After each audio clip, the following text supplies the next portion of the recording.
Hi, it's Matt from Go Green Autos. So I hope you can hear me over the wind. The wind has picked up rather here now because it looks like we're going to have a bit of rain coming in. But anyway, here we have a Renault Kangoo electric van. Obviously this one is a 2013, it's a phase 1 van. It's got the 22 kilowatt hour battery pack. The battery is currently leased on these because obviously these were all battery lease, but you've now got the option to buy the battery if you don't want to lease. So with the battery lease, it costs £25 plus VAT a month to rent that battery pack, and then that battery is Renault's responsibility. You also get breakdown cover included with that service, or you can buy the battery. I'm waiting for a buyout price for this one, but I think it will be roughly around £2,000 because of the age. And the battery is particularly good on this one as well, so we'll talk about that more later on in the video. So if you were to buy one of these vans, you would obviously have to take on the lease initially, but you could then continue with that rental for as long as you like, or you could buy out the battery at day one if you wanted to, or you could do it in a year or 2 years time, and the older the battery gets, the cheaper the buyout price is. So this is a rather unusual van in that it's effectively got virtually a complete new drivetrain. I've spent an awful lot of money on this recently.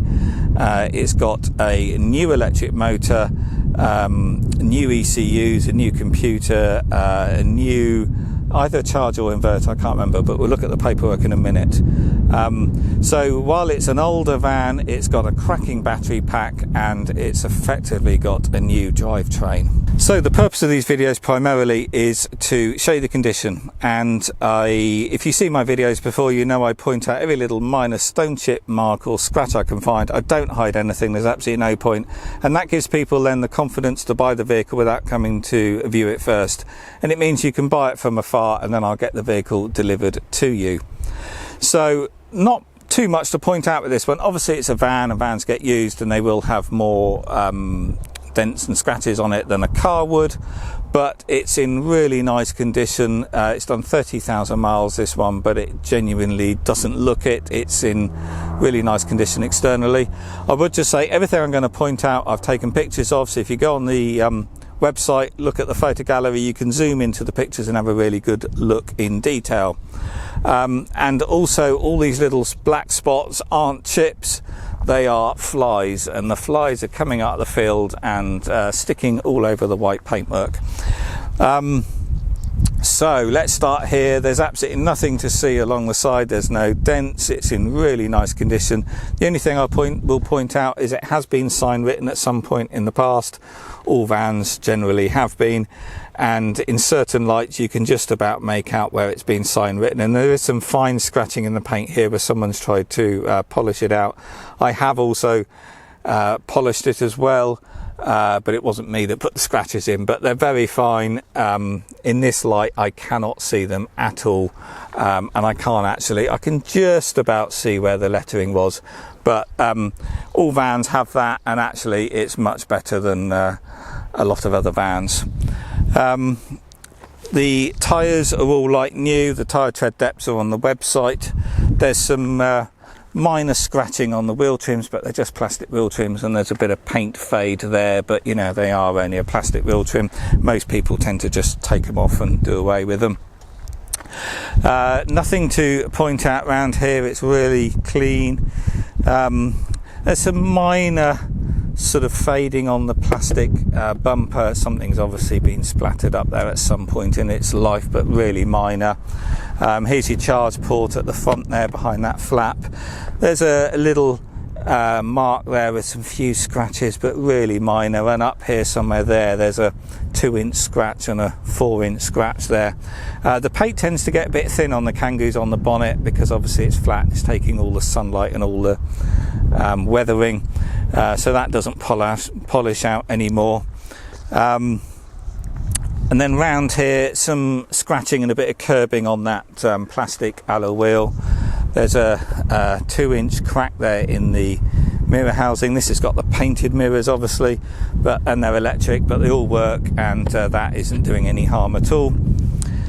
And then there's a dent there, a very minor dent there, and there's one along here somewhere there.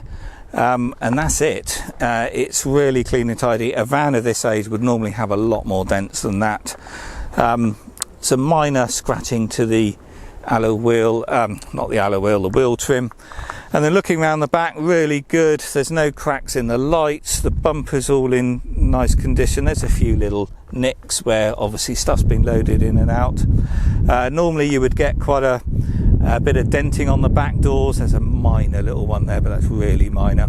Particularly where the wrong door shut first and the latch smacks it. So it is indented slightly, but it's really good. That's quite amazing for a van of this age, actually. And then looking on the inside, it's all ply lined. You know, it's had a bit of wear and tear, but you would expect that for a 7-year-old van. It's in really nice condition, really. We've got the tool kit there, the jack and everything, because this has got a full-size spare wheel underneath. We've got the cage bulkhead, and even the panels on the back doors. These aren't as robust as ply. These are the factory panels. They're just sort of 3mm hardboard, and they tend to get punctured and pretty ropey sometimes. There's a little puncture there, but they're actually really clean and tidy for a van of this age. It's clearly been looked after. And then this has got the cage bulkhead. So these are very handy because this opens up and it allows you to put longer items in. However, in the winter, it's a good idea to cover this with something, carpet or a curtain or some heavy fabric, or even sheet of foam tie wrap to it or something, because what that means is when you're heating the cabin, you're not then heating all of this area, so you're only heating a third of the space if you just heat the cabin, and that just retains range effectively. It means you're not wasting a lot of energy trying to heat the whole vehicle, because heater use does reduce your range in the winter. And then this seat folds down, and then the cage opens up and locks down there, and that gives you a completely flat floor for loading on long items through, and obviously the cage is then protecting the driver. So now the inside, there's a couple of things I do need to show you. It has got some cigarette burns on the seats. That's the more significant one, and then there's some minor ones there and a couple of minor ones there. However, they were obviously done a very long time ago, because there is absolutely no smell, and genuinely there isn't a smell at all. I've even had my nostrils right down in the fabric trying to smell for it, because I absolutely hate fag smells in vehicles.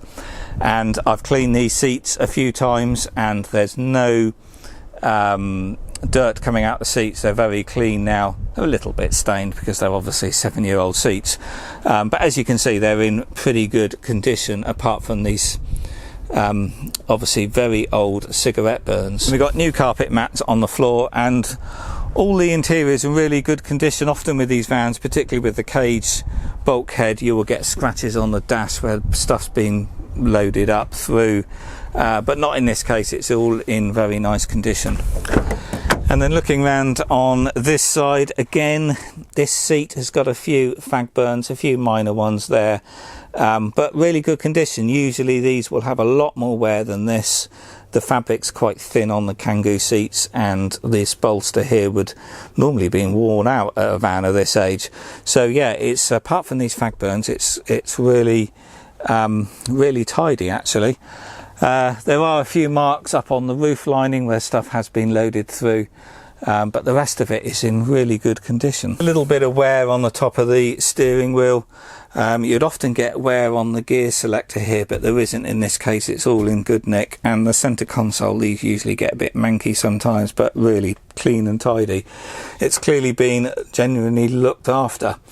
And then if I just start it up, we can see there the mileage is 30,909 miles. This one's also got air conditioning. That's quite rare. It's not standard, and it's an option that not many of these electric vans have. And at this age, most of them don't have radios either. So we've got the radio here with the controls behind the steering wheel and the screen up there. No Bluetooth, it's too old for that, but FM radio with a single slot CD. And range of these, I'll talk about the battery pack at the end of the video, but it was showing 84 miles when I disconnected it just now, and it's now showing 75. That is because while I'm doing the filming and leaving the motor on, the algorithm knocks the range down, so we're not going to lose any range because the battery is still at 100%, but it's just the way the algorithm works on these guessometers. They're very inaccurate. But there I see it's dropped down another mile in those few seconds, and that will keep dropping down. But obviously when you drive, it slowly does. Well, generally the battery's got to get to about 50%, and then it starts getting a little bit more accurate. But I've done plenty of videos on the range meters on these because they can't be trusted.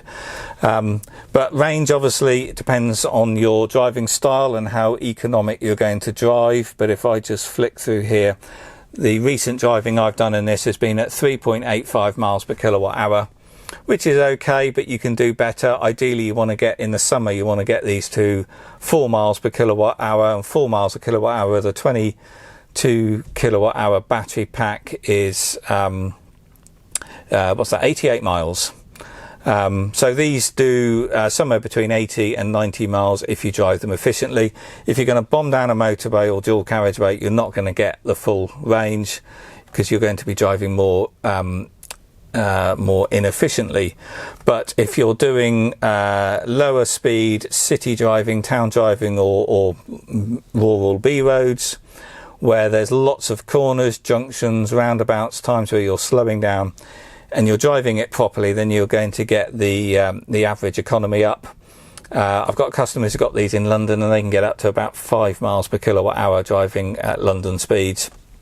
But if you drive them properly and you use the regen braking, so what that is when you lift off the accelerator, you slow down on the braking effect on the electric motor, and that's where the motor is then charging the battery pack and slowing the vehicle down. And the regen on these is set quite strong, so it's genuinely one pedal driving, and the van will come to a complete stop without touching the brakes.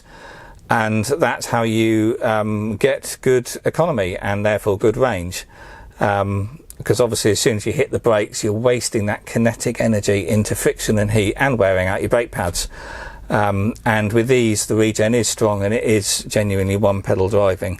So if they're driven properly, it's very easy to drive these too fast because there's no noise and vibration.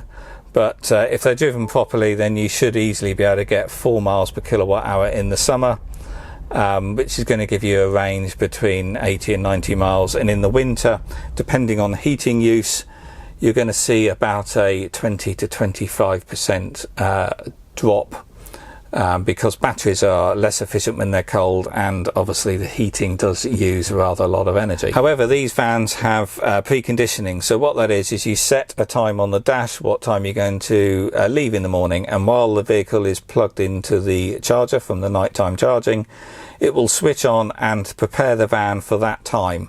So it puts the heating on and gets the cabin warm. If it's frosty, it will melt all the ice off the window, so there's no scraping of ice anymore. And then when you disconnect, you've still got 100% range, 100% battery, and your cabin's already warm. So maybe you can do your drive without the heating on at all, so you retain 100% range in the winter.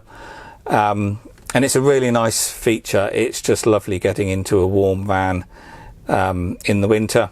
And because this has got air conditioning, it does the same in the summer, and it will cool the van and get it ready for your drive. So we've got a switch here for the orange beacon up on the roof, but that can easily be removed if you don't want it, and you just have to put a bung with a bit of silicone in there to seal that hole, but it's just one bolt in the roof. So let's just talk about the charging. So your charge port is here at the front. It's type 1 3.5 kilowatt AC.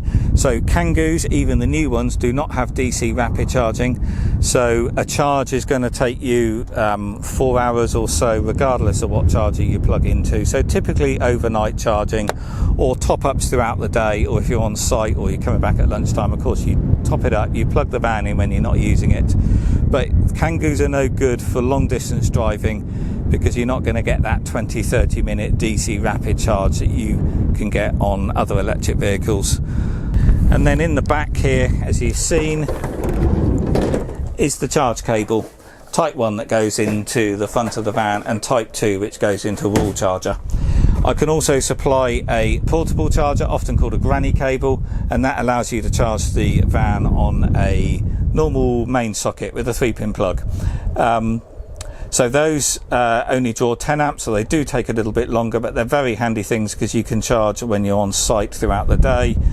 And I do a free loan of those, so you buy the cable with the van, and then when you get your wall charger installed where you would use that, maybe you wouldn't need the portable charger anymore, so you can return it to me and I'll give you a full refund, hence why it's a free loan. But many people end up keeping them because they're just very handy things to have. So let's just look at the paperwork. Firstly, the keys. This does have 2 original remote keys. I've got the other one in the workshop, it's not with me now. And then the paperwork here, we've got all the original books, and we've got the V5. Oh, the other thing I'll just add, this one is MOT exempt, so electric commercial vehicles before, I think from memory, March 2015, are actually exempt from MOT, so there's no legal requirement whatsoever to have MOT test done on this van, but obviously you can do if you want to. So that's quite handy. I've actually had this van in before and sold this one before.